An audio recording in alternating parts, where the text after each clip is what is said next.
Hello, everyone.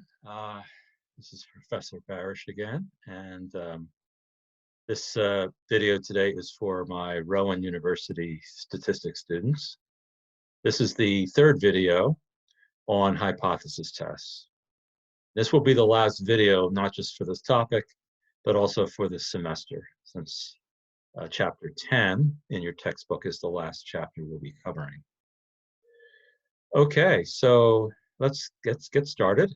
The last two sessions on hypothesis tests, last week on Monday, we reviewed what was a hypothesis test, talked about the null hypothesis and the competing hypothesis called the alternative hypothesis. We talked about the different types of errors that we could have. Type 1 error, that is when we reject the null hypothesis, there's a possibility that the null hypothesis is actually true. That's called a type 1 error. And the probability of a type 1 error is called alpha. We could also make another type of error called a type 2 error, when we decide that there's not enough evidence to reject the null hypothesis, when the null hypothesis is actually false. And the probability of a type 2 error is called beta. In this course, we're not going to spend a whole lot of time on beta. There is a section on chapter 10, I think it's section 10.5, which describes, it's called the power of the test and beta. We're not going to be covering that this semester. If you're interested, you could certainly read that on your own. It's the type of topic that's covered more in a second year course in statistics, or even a second semester course in statistics. All right, so what we're going to cover today is actually in section 10.4 of your textbook, and it has to do with hypothesis tests for somebody who's hypothesizing about a population mean. Last Wednesday, we actually did hypothesis test for a population proportion. Today, we're going to do it in terms of a mean. All right, so let's get started with that, and we'll go directly to the PowerPoint that we left off with last time. So these PowerPoint slides, this is slide number 42, and hypothesis test for population mean. All right. Now, let's what we're going to do first is we're going to review the assumptions or confidence interval for a population mean, and we're going to use very similar assumptions for the hypothesis test for a population mean. All right, so the same assumptions are used for hypothesis tests as they are used for confidence interval. Number one, that the sample mean comes from a random sample. In other words, X bar sample mean comes from data that is from a random sample. Either the population itself is normal, therefore the sampling distribution is automatically normal, or we know nothing about the population, or the population is skewed for the data that we're measuring. And we need to know, we need to make sure that the sample size is at least 30. Right? That way the sampling distribution will be approximately normal. The third one is that sigma, the population standard deviation, is either known or unknown. You remember from chapter 9, when we did confidence intervals, we had to find a critical value and also a standard error, which we multiplied together to give us a margin of error. If we knew the population standard deviation, then our critical value was z, and our standard error was sigma, the population standard deviation, divided by the square root of the sample size. If the population standard deviation was unknown, obviously sigma would not be used. We would use the standard deviation from the sample itself, S, and the standard error would be S divided by the square root of n. And then for a critical value, we would use T instead of Z. Well, we're going to make that same sort of distinction here also. If sigma is known, then we're going to be using what's called a z-test to do a hypothesis test. We used a z-test last Wednesday when we did a hypothesis test for a population proportion. However, in most cases, we don't know the population standard deviation, so we're going to use a t-test for a confidence interval for a population mean, a t-test. And it's the most popular, most common test that's used in hypothesis tests, the old-fashioned t-test. Now, if we do know sigma, this is the, this looks familiar, hopefully. This is the z-score formula for when we're trying to convert a sample mean, x bar, into a z.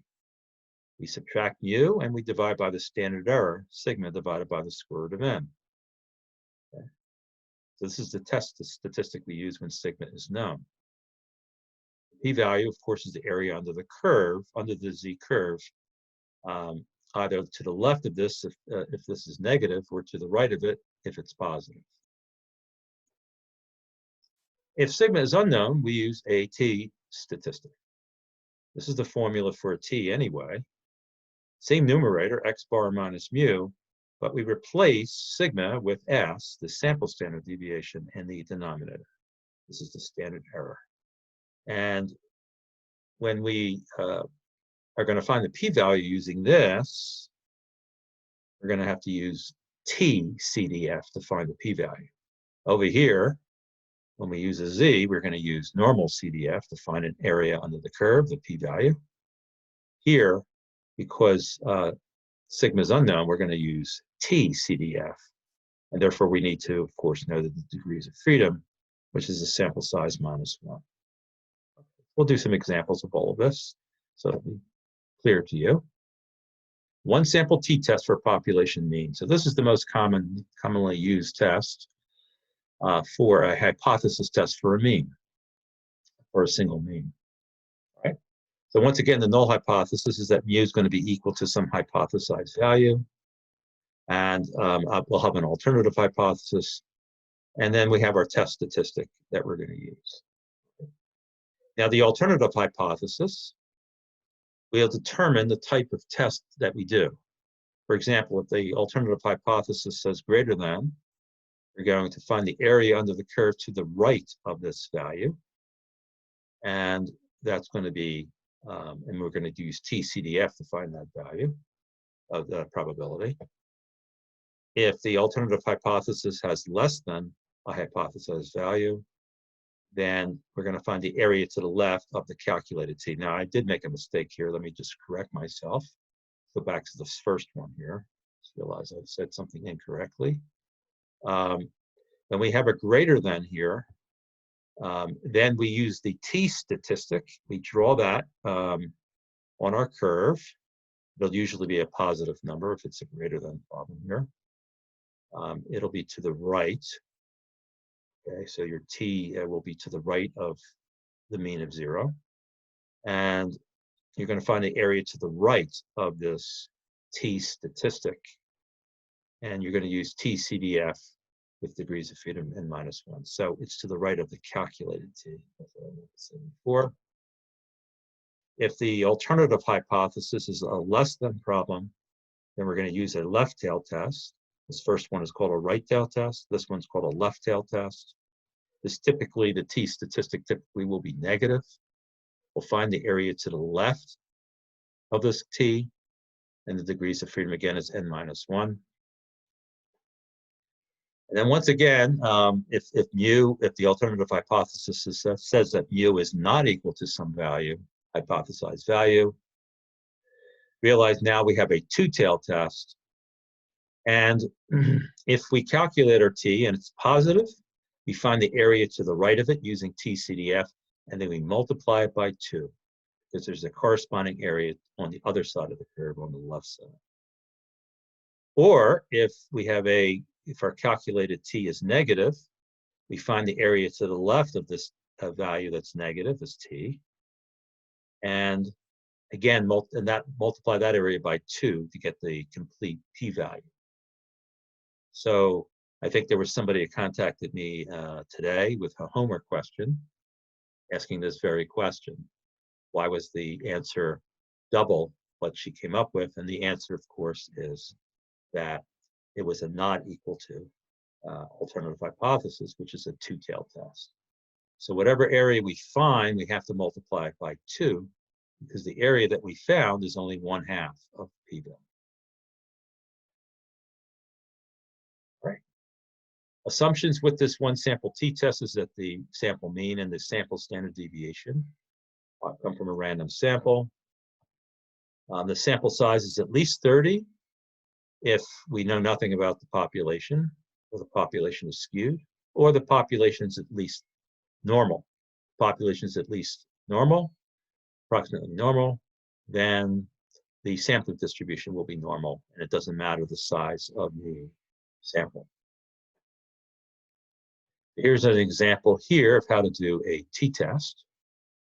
A study conducted by researchers at Penn State investigated whether time perception, an indication of a person's ability to concentrate, is impaired during nicotine withdrawal. So the person's trying to quit cigarettes and is having nicotine withdrawal. After a 24-hour smoking abstinence, 20 smokers were asked to estimate how much time had elapsed during a 45-second period. Researchers wanted to see whether smoking abstinence had a negative impact on time perception, causing elapsed time to be overestimated. Okay. Let's read through that again. After a 24-hour smoking abstinence, 20 smokers were asked to estimate how much time had elapsed during a 45-second period. Researchers wanted to see whether smoking abstinence had a negative impact on time perception, causing time elapsed to be overestimated. All right, so here are the perceived elapsed times. Again, if you were doing this, you would enter this data into a calculator, so you might want to try this at home by entering those 20 numbers into a list, then going to one variable statistics and looking up X bar and S. X bar being the sample mean, S being the sample standard deviation. And when you do that, you will find that X bar is 59.3 and S is 9.84. All right. What are the hypotheses? Well, the null hypothesis is the true mean perceived elapsed time for smokers who have abstained from smoking for 24 hours. And we want to see if the data here suggests that that the alternative hypothesis that they're overestimating this time. It's actually larger than 45, not 45. All right, larger than. Is it reasonable to assume that a sample of smokers is representative? Yes, random sample was taken. Since the sample size is not at least 30, we must determine if it's plausible the population distribution is approximately normal. Once again, what they do is they do a box plot or a normal probability plot.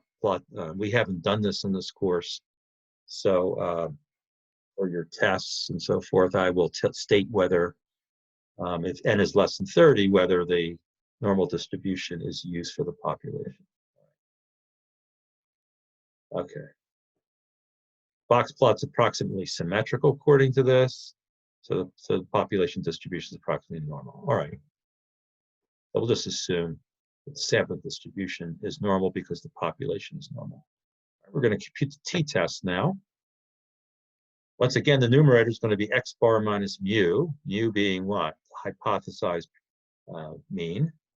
So the sample mean is 5930 minus the hypothesized mean divided by the standard error, which is the sample standard deviation divided by the square root of the sample size.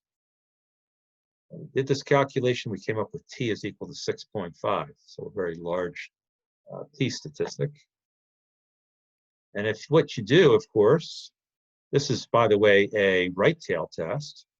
So what do? To find the p-value, you do you do t-CDF, because it's a t statistic here. And since it's a greater than problem, we want to find the probability that t is greater than 6.5. So we would put 6.5 inside TCDF, comma, 1,000, comma, the degrees of freedom, which is 1 minus the, would be 1 less than the sample size. So it's 20 minus 1, or 19. We put degrees of freedom as 19. And we would find an extremely small p-value. It would be p-value of 10. Let's actually do that. I just want to show you again what it looks like. So the t is 6.5. So let's go to our calculator. And we're going to go to TCDF. All right. And at 6.5 is our lower. Upper will make a large positive number. Degrees of freedom is 20 minus 1, or 19. And yes, it's a very small number here. 1.57, this e here means 10 to the negative 6 power. That's what e negative 6 means. So basically, we move the decimal point to the left 6 places, and this would end up being point. Then we would have 5 zeros, and then 1, 5, 7, 8, so forth. So this is practically 0. Approximately 0 is the p-value. All right, so that would be our p-value.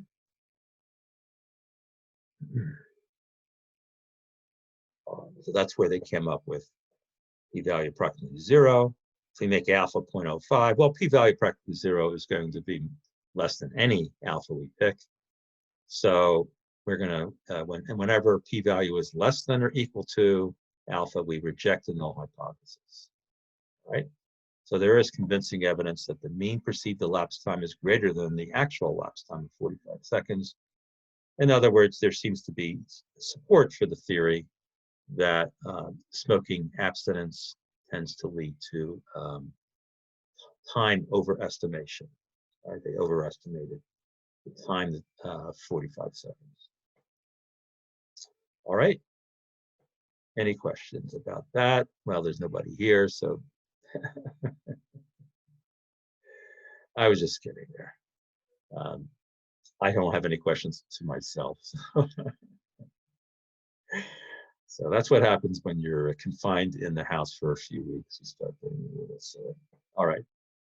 Anyway, since this is a one-tail tail, alpha goes into the upper tail. Now, and it says 0.05 goes into the lower tail, leaving 0.90 in the middle. Now, what are they doing here?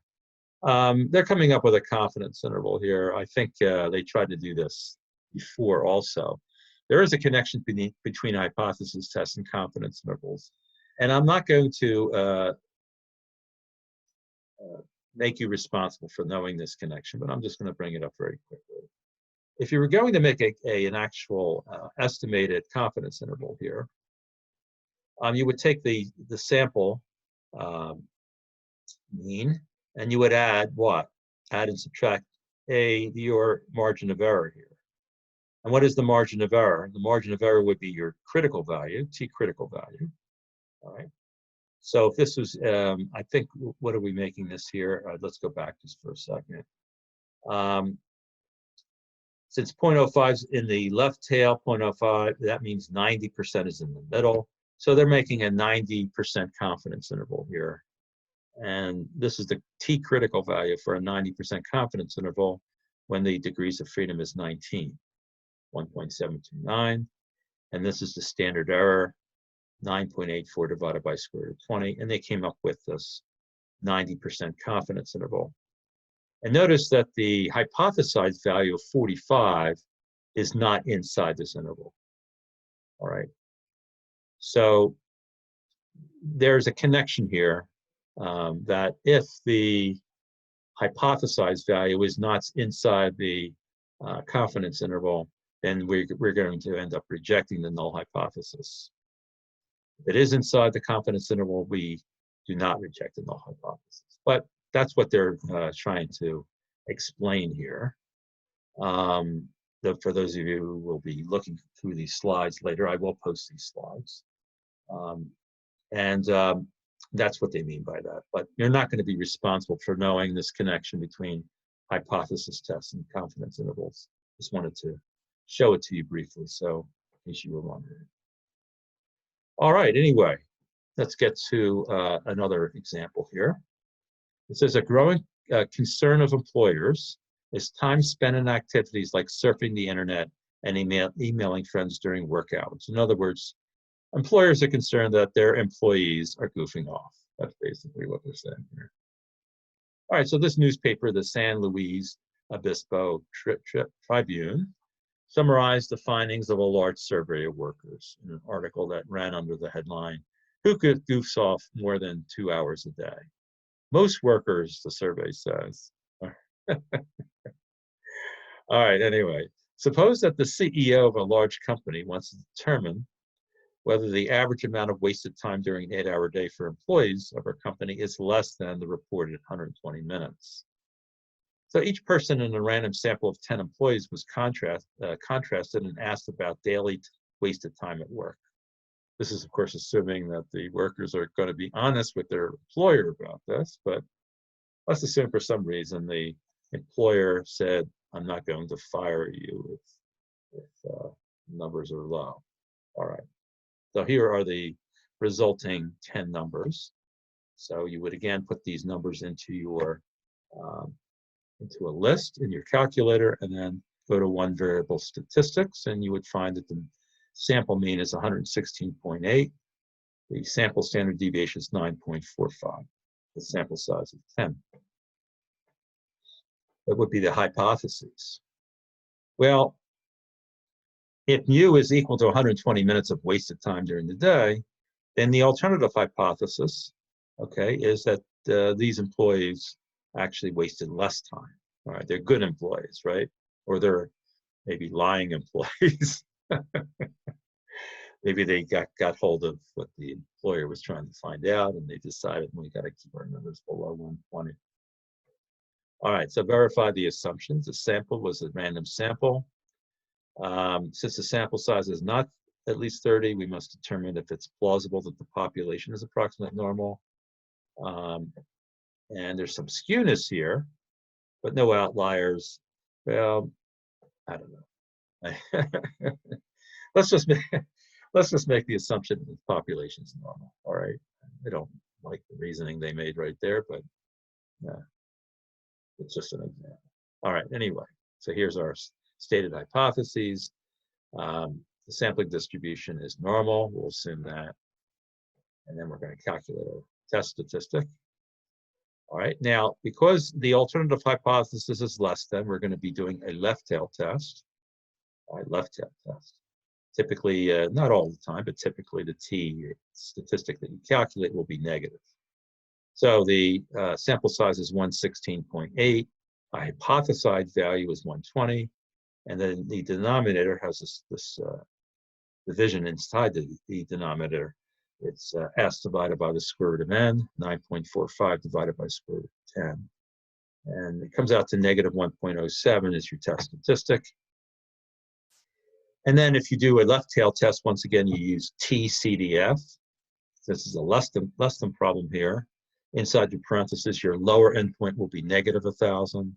Your upper endpoint will be negative 1.07. And then your degrees of freedom would be 9. 10 minus 1, 9. And you would get up with a p-value of approximately 0.15. Alpha is 0.05. P-value is bigger than alpha, which means we do not reject the null hypothesis. We fail to reject it. We state that there's not enough evidence to state that the mean time wasted is less than the reported time of 120 minutes. So if these employees were lying, they were not very good liars. All right. What potential error could be made in this? Well, since we failed to reject the null hypothesis, the error could be that the employees, that the null hypothesis is actually false. So if we fail to reject it and it's actually false, that's a type 2 error. Okay. All right, that's it. Again, the last section here of the slides deals with sections 10.5, which deals with the beta, the probability of a type 2 error, and also what's called the power of the test, which is the probability that you rejected the null hypothesis when the null hypothesis is actually false, which is the correct decision. It goes over how to do this type of calculation. Again, this is, in my view, a little bit beyond the scope of a first semester course in statistics. So we will be skipping this part, and that means we will also skip 10.5 in your textbook, which means there are no questions about power of a test or beta, the probability of a type 1 error. The only thing that you need to know for your test or for the final exam is that beta is the probability of a type 2 error. You have to know what a type 2 error is, and you have to know the fact that beta is the probability of a type 2 error. And also, I guess the other thing that would be good to know is that there's an inverse relationship between alpha, probability of a type 1 error, and beta, the probability of a type 2 error. That means as alpha increases, beta decreases, and as alpha decreases, beta increases. That's the other thing. That would be good to know that also. But in terms of how to calculate beta and how to calculate the power of a test, again, that's a more advanced topic. We won't be covering that in our course. So that's it. That's it for chapter 10. That's it for the course, basically, in terms of the information that you need to know to complete this course. All right. So what we're going to do next is we're going to go over some examples. And this is in section 10.4 is what we covered today, which is the hypothesis test for a mean, population mean. All right. So what we're going to do, I guess we will clear this out here, calculator. We will go through some examples. So I have posted hypothesis tests problems 1 and 2 already. I think I have, but if I haven't, I will post those 2 plus hypothesis test problem set 3, which I'll be going over today. But in the first problem set, I do include something on page 536, which is in the end of section 10.4, which is problem 10.42. And what are they giving to us here? Let's go to the textbook. And 10.42 is they want you to come up with the p-value of a t-test. They give you the type of test, whether it is a upper tail test, a lower tail test, or a two-tail test. They give you the results of the actual t statistics. In other words, you're not being asked to calculate your t statistics, with the formulas. You're actually being given those numbers. And then you're given either the degrees of freedom or the sample size. And they're asking you to determine the p-value, all right? So to calculate the p-value, and I think also, go back to what I did. Here it is. Yes, just to calculate the p-value. All right. Now, the first one gave you a t. Let's just again go back. Go back to the here. It gave you a t of 2.0, positive 2.0. That's your t statistic. They give you degrees of freedom, which means the sample was of a size 9, just so that you know. So embedded in this t statistic was a calculation of n is equal to 9. That was your sample size. And they said it's an upper tail test. That means a right tail test. So define the p-value with the probability that t is greater than 2. That's it. All right. Upper tail test means greater than. The probability of t is greater than 2. The degrees of freedom is 8.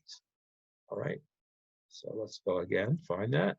So we go do t CDF, 2, 1,000, degrees of freedom is 8. I think that's correct. Yes, degrees of freedom is 8. All right. And it comes out to a p-value of 0.0403. Now, the area, because it's a right tail test, the area that we find on the right tail is the p-value. probability that t is greater than the t statistic, which in this case is 2.0. So this is the p-value, 0.0403. The second one, the second problem here is, look, another upper tail test. They say the sample size is 14, the t statistic is 3.2. Here they give you the sample size instead of the degrees of freedom. So again, because it's an upper tail test, it's the probability that t is greater than 3.2. Again, we put this in here, but notice this case, in this time here, go back to the book, they give you the sample size of 14. That means the degrees of freedom is 13. So be very careful when you see these problems. Read them carefully. Determine whether they are giving you the sample size or degrees of freedom. And remember, your calculator is asking for, with TCDF, it's asking for degrees of freedom. So the first problem, A8 here, they gave you the sample size, or did they? No, they gave you the degrees of freedom here as 8. The second problem, they gave you the sample size is 14, so the degrees of freedom is 13. So anyway, the answer is 0.0035. Now, the third one is a lower tail test. Notice the t is negative in this case here. It doesn't have to be, but typically it is for a left tail test or a lower tail test. Degrees of freedom is 10. So again, it's the probability that t is less than negative 2.4 when the degrees of freedom is 10. Obviously, if degrees of freedom is 10, sample size is 11 in this case here. All right, so again, let's go back to the problem. And here again, here it is. P-value, once again, is the entire area under the left tail. To the left of negative 2.4. Here's the TCDF. And here's our, and they gave us degrees of freedom as 10. So that's what we put in there. And p-value is 0.0187. Okay.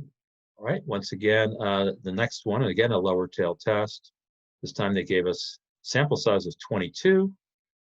A lower tail test again, t is equal to negative 4.2. Okay, then a left tail test. Right here, this is D. Notice that since they gave us the sample size as 22, the degrees of freedom is 21. I believe that's what they said, right? Yep. So we have to make sure we put 21 in here. And this is our probability, 0.0002. And then the last three problems, the last three of them, are all two-tailed tests. So here's the deal with that. Whatever area we find, we have to multiply it by 2 because there's a corresponding area on the other side of the curve. Now, if t is negative, we're going to do the same type of thing that we did for a left tail test. We would find the probability that t is less than negative 1.6 with using TCDF, degrees of freedom 15, and then we have to multiply the result by 2. So that's G. I'm assuming E. So 1/2 the p-value is equal to the probability that t is less than negative 1.6. Here is your TCDF. Again, remember, we put in degrees of freedom as 15. So the 1/2 the p-value is 0.0652. That means the full p-value is double this number here, 0.1304. So we do the same thing for F and G. And notice they're both positive amounts here, the statistic. And again, whatever result we get, we multiply by 2. So since these are positive, we're going to do the same thing as we did for right tail tests for our p-value, but again, we multiply by 2.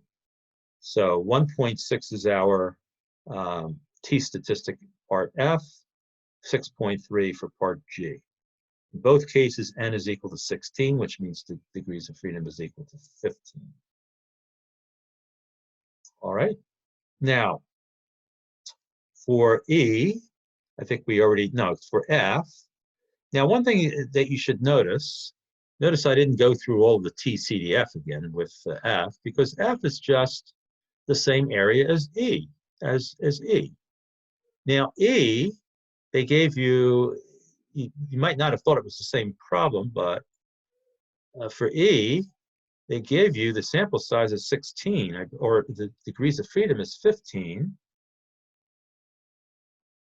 But F says sample size is 16, well, degrees of freedom is 15. It's the same area, except it's to the right tail.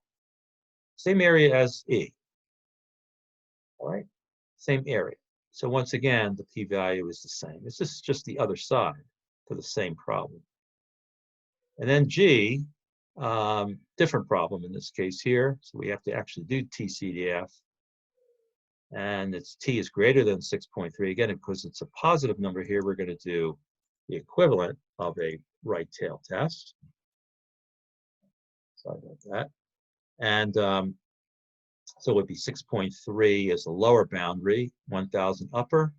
Again, the sample size is 16. We use 15 for degrees of freedom. And we have this very low, small p-value, or 1/2 the p-value is 0.0001. There's 5 zeros here. 7. And that is what? That is half. That's the half the p-value, I believe. And so, again, you have to double that to get the full p-value. I don't think I did that in this case here. Let me just double check that. Just realized that. So actually, let's put this into our calculator. It's not clear what I did there. So let's again go to TCDF.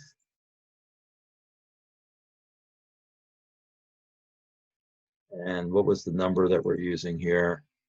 6.3. So it's positive, so we say greater than 6.3. It will be half the p-value.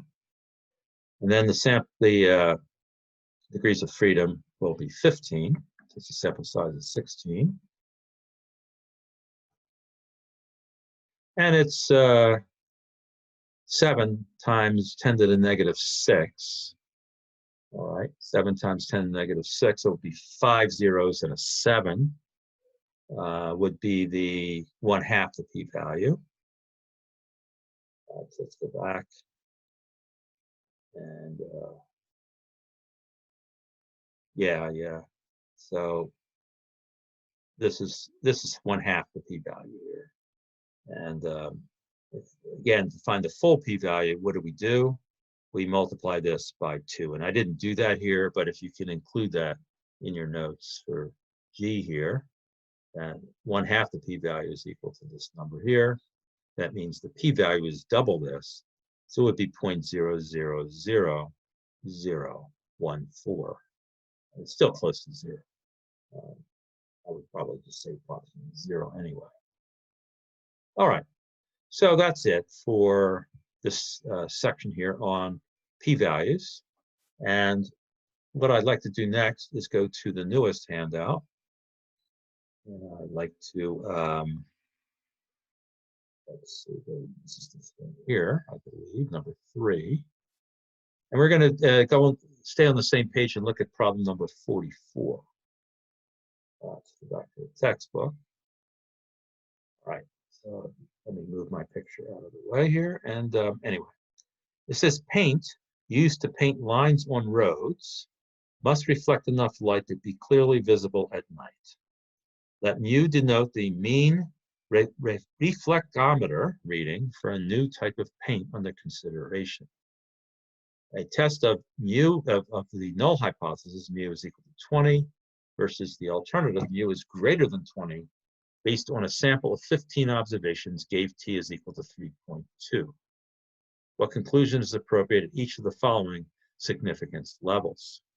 So what do they want you to do in this case here? Now, number one, they're making the assumption that the population is normal here because the sample size is 15. All right, so if they came up with a t, that means that they assume a normal distribution for the sampling distribution. So since the sample size is below 30, Some assumption must have been made about the normal distribution for the population. All right, anyway, t is 3.2. All right, so they already calculate your t statistic for you. They have to give you the sample size of 15.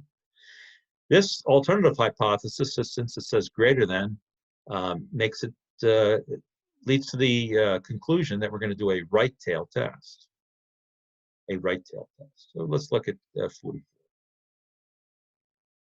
All right, here's our right tail test. And here's our t statistic, 3.2. We plotted on our t curve, and we're going to find the area to the right of that, and that'll be our p-value. How do we do that? We use TCDF, the area to the right, 3.2, comma 1,000. Since the sample size is 15, we're going to use degrees of freedom of 14 here. We find that the p-value is 0.0032. Since this is a one-tail test, this is the full p-value. All right. Now we compare the p-value to each of the alphas. Case number 1, 0.0032 is less than alpha's 0.05, so we're going to reject the null. B, since we're going to have an alpha 0.01, 0.0032 is still less than alpha, we reject the null. And in case C, we make alpha, and I've never seen this in real life, but we're going to make alpha 0.001, 0.0032 is actually bigger than alpha in this case, so we fail to reject H naught. Typically, however, when you have such a small p-value, we're going to end up rejecting the null, because no one picks alpha to be 0.001. They just want to illustrate here that the decision to reject or not reject the null hypothesis has to do with not only the calculated p-value, but the alpha that was chosen before the research was actually done. And we want to compare the two to decide whether we reject or do not reject the null. The decision rule, once again, is that we reject the null hypothesis when the p-value is less than or equal to alpha, our probability of a type 1 error. We do not reject the null if the p-value is greater than alpha.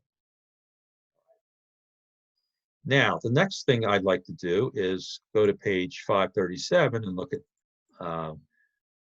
problem 10.48 and section or part C, which is the actual hypothesis. So we're going to go to number 48 on the next page. Okay. All right, so let's read through number 48. A study of fast food intake is described in this paper. Adult customers at 3 hamburger chains, McDonald's, Burger King, and Wendy's, at lunchtime in New York City, were approached as they entered the restaurant and asked to provide their receipt when exiting. Again, we're assuming people would actually do this. There must be some incentive, because I wouldn't do it necessarily, but anyway. The receipts were then used to determine what was purchased, and the number of calories consumed was determined. In all, 3,857 people participated in the study. The sample mean number of calories consumed was 857, and the sample standard deviation 677. So, in other words, the X bar, the sample mean 857, and S, the sample standard deviation 677. No mention of a population standard deviation. So this is definitely a t-test that we're going to end up doing here. So we're going to go right to the next column here, right to C. All right, we're going to actually do a test here.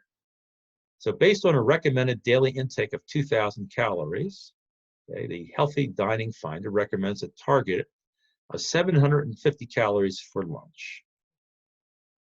Assuming that it is reasonable to regard the sample of 3,857 fast food purchases as representative of all hamburger chain lunchtime purchases in New York City, carry out a hypothesis test to determine if the sample provides convincing evidence that the mean number of calories in a New York City hamburger chain lunchtime purchase is greater than the lunch recommendation of 750 calories.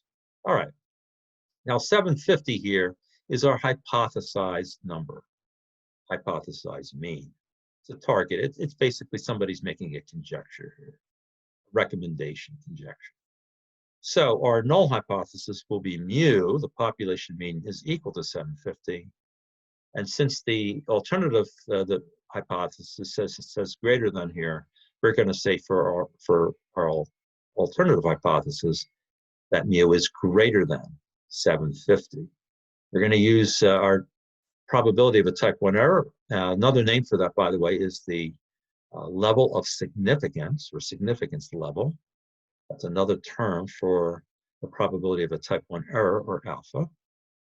They're going to use 0.01 as that probability. All right, so let's take a look at this problem, number 48. All right, so X bar is 857. That was from the survey, or from the study. Here's our sample standard deviation. Here's our sample size. Here's our level of significance, probability of a type 1 error. Here's our null and alternative hypothesis. So this is going to be a right tail test that we're going to use for a t-test. Now, can we use a normal distribution for a sampling distribution? You bet, because this sample size is much larger than 30. So we're good. Since the population standard deviation is unknown, it was never stated in the problem, we're going to use a t-test and a right tail test, since the alternative hypothesis has a greater than symbol in here. Here's our t-test formula. All right.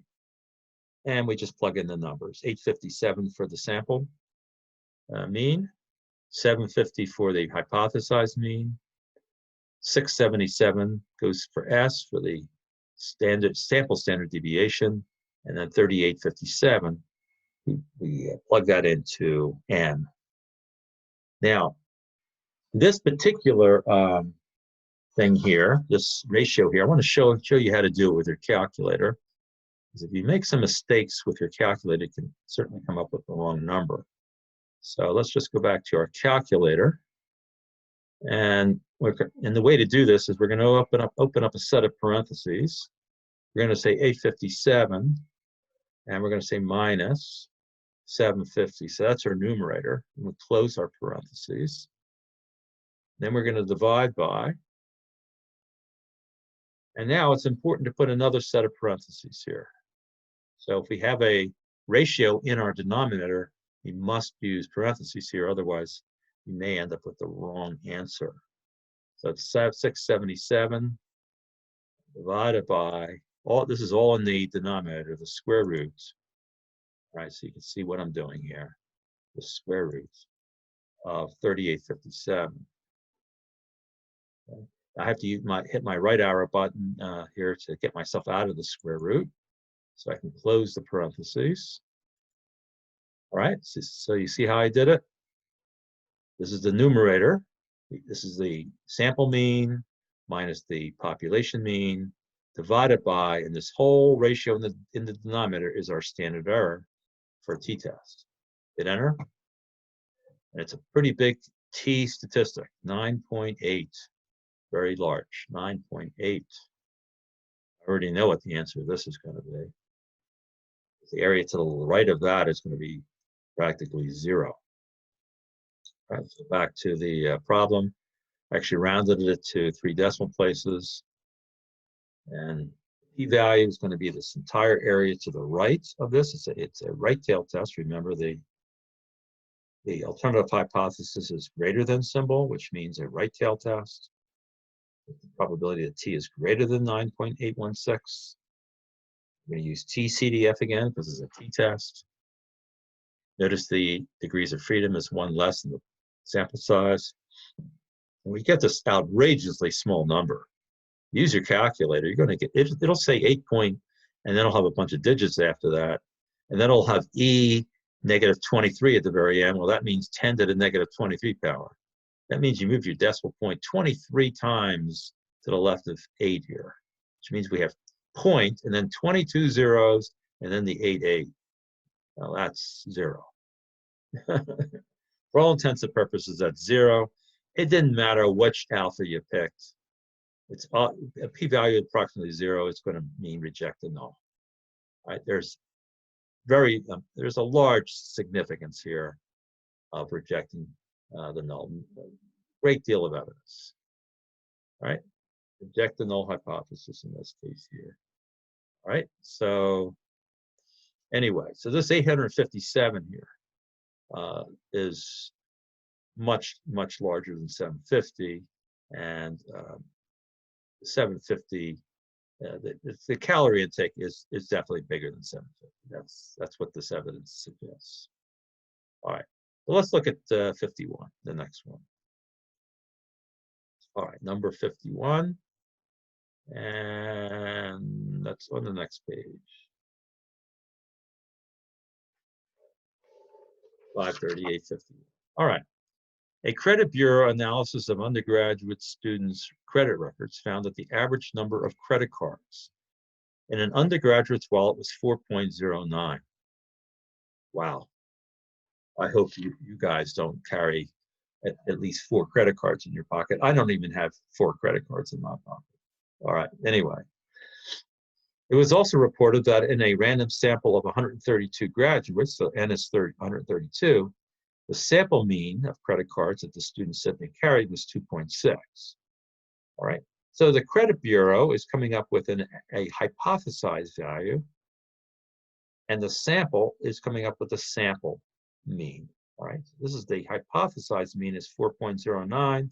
The sample mean is 2.6.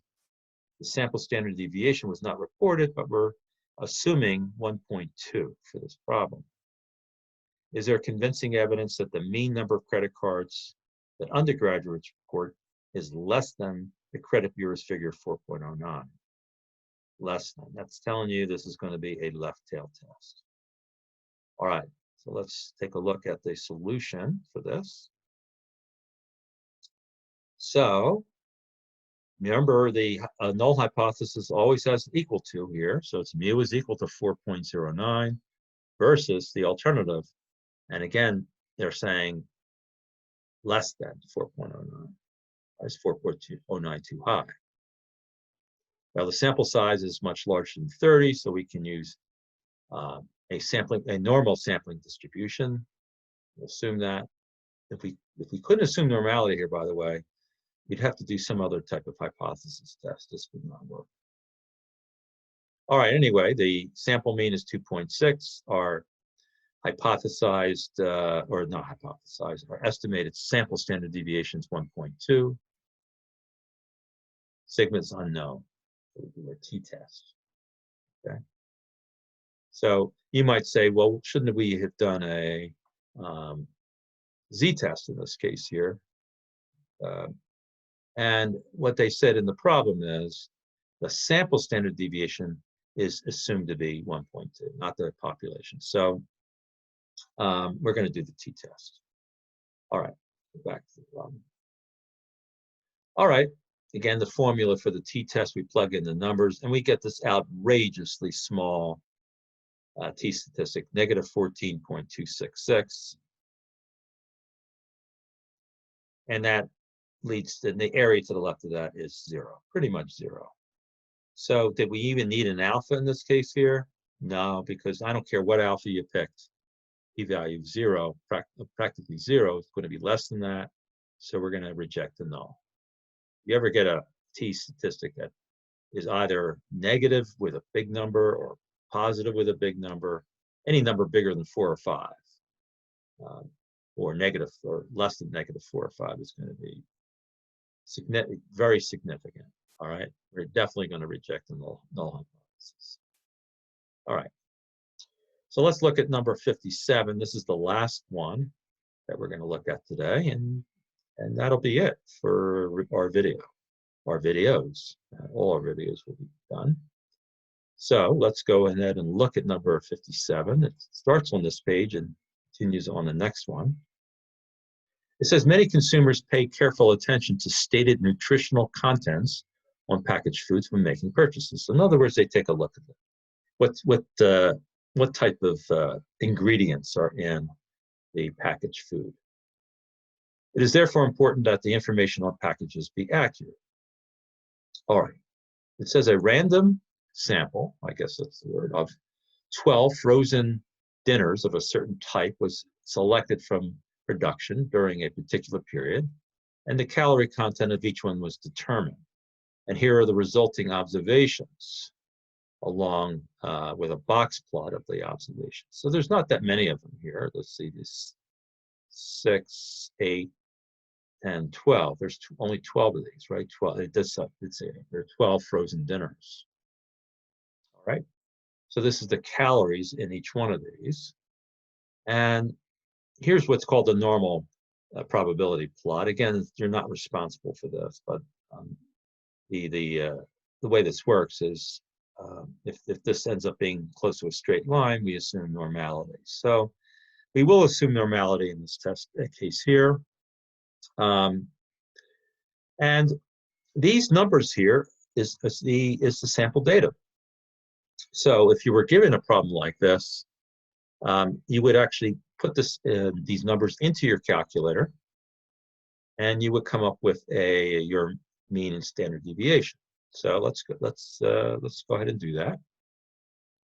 And I think I've already done that in the problem. In L1, I've entered those 12 calorie contents into L1. Once again, to get to the final mean and the sample standard deviation, I'm going to scroll over to Calc. And then I want to hit L1 here. My data is in L1. Hit enter. All right. So the sample mean is going to be 244.333. There's a whole bunch of threes after this, which means a third, but 244.333, I guess if we round the 4 decimal places. And then we look down to S, that's our sample standard deviation, 12.38227, or if we round it to 4 decimal places, 12.3828. All right, we do not use this number here because this is our population, and we know this is for a sample, so we use S instead of sigma. All right, so let's go back to the problem for this. It says here, since the normal probability plot indicates normality, assume the sampling distribution is approximately normal. Therefore, it's okay that the sample size is less than 30. All right, so if the sample size is less than 30, we have to make some sort of determination of normality for the sampling distribution. And in this case, they use a normal probability plot. Once again, you're not responsible for this. I will state in the word problems I'll be giving to you whether the population is normal or not. All right, it says no information is given about a population standard deviation. Therefore, we're going to use the t-test. Since the box plot's middle 50%, now let's go take a look at the box plot again. Okay.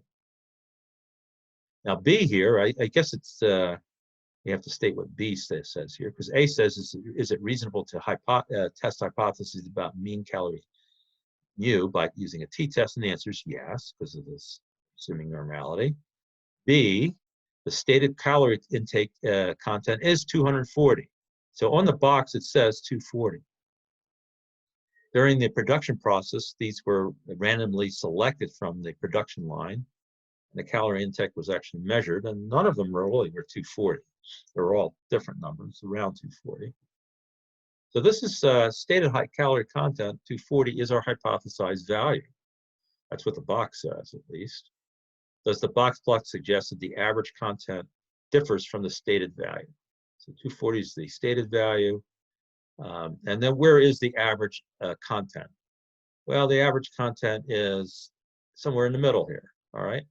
Now, the median is, it looks like a little less than 245, all right? Maybe 244.5 or something like that. So, and it looks symmetric to me, so the mean must be in here somewhere. But the way I answered basically was the following. I basically stated that the box plot middle 50% contains the stated content of value of 240. So 240 was inside the middle 50%. So it was, close enough to the median. most likely.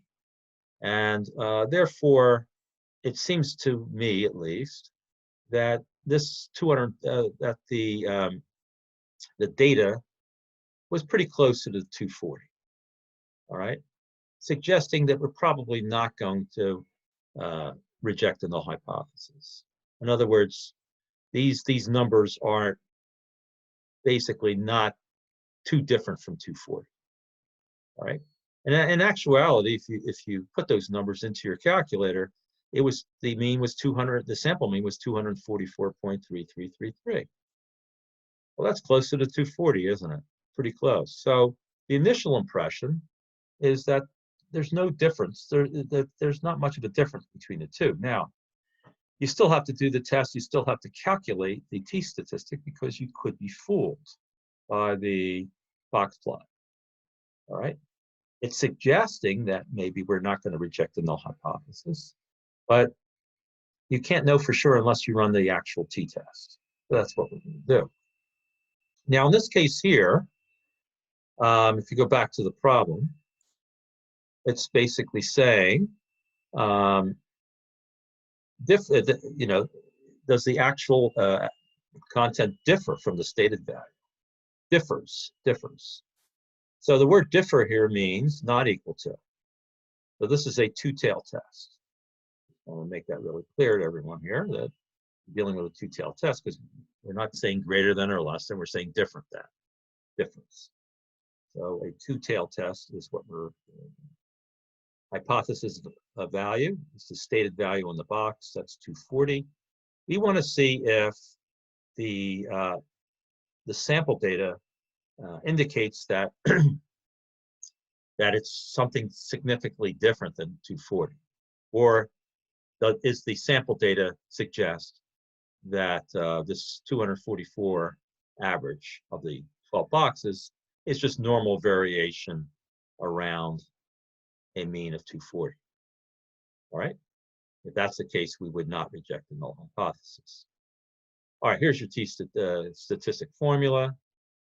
X bar is 244.3333 minus the mean of 240 divided by the standard error. This is an S, by the way. It looks like a 5, but it's an S. S divided by the square root of n. 12.3828 is the sample standard deviation divided by the square root of sample size. And we get 1.2122 as the t-statistic. Now, because it's a two-tailed test, and because this is a positive number here, we're going to look at the area to the right of this positive t-statistic, but recognize, because it's a two-tailed test, that we need that this area is 1/2 of the total p-value. The other half's on the other side here. And by the way, it's the area to the left of negative 1.2122. All right, anyway. 1/2 the p-value, the area to the right of 1.2122. We use TCDF again. Notice that our degrees of freedom is 11 because there's 12 data points. Sample size is 12, so we're going to use 11 as the degrees of freedom. And we get 0.1254 as 1/2 of the p-value. That means the total p-value is 0.2508. All right. Now, they did not give you an alpha in this case here. But alphas typically are usually not greater than 10%. All right, so we're going to just say, and you can't see this here, looks like it got cut off. But if it says here, if alpha is equal to 0.10, if that's our probability of a type 2 error, this number 0.2508 is definitely bigger than that. And that's the rule. Whenever the p-value is bigger than alpha, we do not reject the null hypothesis. And that's what we thought about before when we looked at the box plot. But the box plot seemed to suggest that we would not reject the null, that the data supported the null hypothesis. But we actually had to run through this. And again, we ended up with a pretty substantial p-value, which is bigger than most alphas. And therefore, our decision is to not reject the null hypothesis. All right, so what we did today was we did examples of a left tail test, a right tail test, and a two tail test for a for hypothesis tests for population mean. And actually in 10.3, which I covered last time, there's also 3 cases there also. And in that case, we use our z-test, right? We use a z-test. We always use the z-test whenever we do a hypothesis test for population proportion. That's 10.3. In 10.4, they said, well, there could be 2 types of hypothesis tests for means. A case where the population standard deviation is known, where we would do a z-test, or the case where the population standard deviation is unknown, we would do a t-test. But for all intents and purposes, whenever we do a hypothesis test for a population mean, we're going to most likely do a t-test. Normally, we don't have any information about the population standard deviation. All right, so that's it. That's it for hypothesis tests. I will have a Q&A this coming Wednesday. Today is the 20th, so this Wednesday will be the 22nd. And depending on which statistics section you're in, if you're in section 7, the Q&A will be at 2:30 on Wednesday. And if you're on section 10, the Q&A will be at 3:30. But again, I'll be sending out an email tomorrow, later tomorrow. And that's it for today. So what I'll be also doing is I will be, later on Wednesday night, I will be posting in Blackboard a sample test 3, which will cover chapters 8, 9, and 10. Now, the sample test 3 will be a little bit longer than what you'll see on the exam, but it will cover, but all the problems that will be covered on the test itself will come from the sample test. So don't be alarmed if it looks a little bit on the long side. Again, I will be making it a little bit shorter, not much shorter, but a little bit shorter to fit into a 2-hour testing time frame for you to take the test. So I'll be posting it later Wednesday night, and then solutions will be posted on Sunday night, most likely, this coming Sunday. And then the exam will be a week from Wednesday. So the Wednesday's the 22nd, this week's Wednesday, next Wednesday, the 29th, will be test number 3. So make sure that you have time on that day to take this test. Make sure you don't take on too many other activities that day. It'll be a 2-hour test. It'll be done pretty much like it was done last time, multiple choice. I might consider a fill in the blank, but not really sure, depending on the type of question. But certainly, it'll be done online like we did last time. 22 questions, 5 points apiece for a total of 110 points. Okay, so that'll be test number 3. Once test 3 is done next Wednesday, then we'll have another Q&A, most likely on Friday. I guess that's May 1st, the final Q&A of the course. Hopefully, many of you will attend that. That'll be a review for a final exam. And then the following week, May 4th and May 6th, depending on what section you're in, will be your final exam. And I did get notice from the university, not just from the math department, from the university, that the final exams have to be given at exactly the times that were assigned for the course that you would have taken if you were doing it in class. So I believe, if I'm not mistaken, I'll have to review this again, but I believe that on Monday, May the 4th, section 7 will be taking the final exam from 12:30 to 2:30. Again, this will be a multiple choice test online, just like the test 2 and test 3. So you must take it at that time. There's no choice. Okay, I just wanted to let you know that.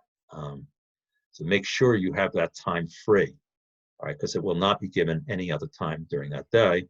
And again, it's supposed to, the university wants it so that there are no scheduling conflicts. So your other professors should not be giving a test at that time. They should be giving it at the time that they were given. So if somebody else, another course, this professor is saying, oh, you know, you have to do work at the time of our final exam, that's not right. They cannot be taking our final exam time away from us. All right. Section 10, I believe, is on Wednesday, May 6th, and that is from 2:45 to 4:45 p.m. All right. So that's the schedule coming up. All homework, by the way, all the homework that I've assigned all of it, is all due. The final deadline for all of it is Friday, May 1st at 11:59 p.m.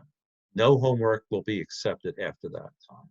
So you have plenty of time. You still have this week, and you still have next week to complete your homework. Make sure that you don't leave it all to the last minute. All right. So that's the last video for the course. Again, we'll have a Q&A this Wednesday. And the final Q&A will be not this Friday, but the following Friday after test number 3. All right, so test number 3 will again be not this Wednesday, but the following Wednesday. All right, again, I'll give you email reminders about everything I said today. All right, it was a pleasure speaking to you in these videos. I hope these videos were helpful given the circumstances, and hopefully we'll see each other sometime again, actually on campus when things get better. All right, take care of yourself. And again, I'll be answering emails, of course, if you have any email questions about homework or whatever else that you may have. And again, I have my Q&A on Wednesday, so take advantage of that for this coming Wednesday. Again, section 7 on Wednesday will be at 2:30, the Q&A, and section 10 will be at 3:30 p.m. All right, that's it for today, and have a good day.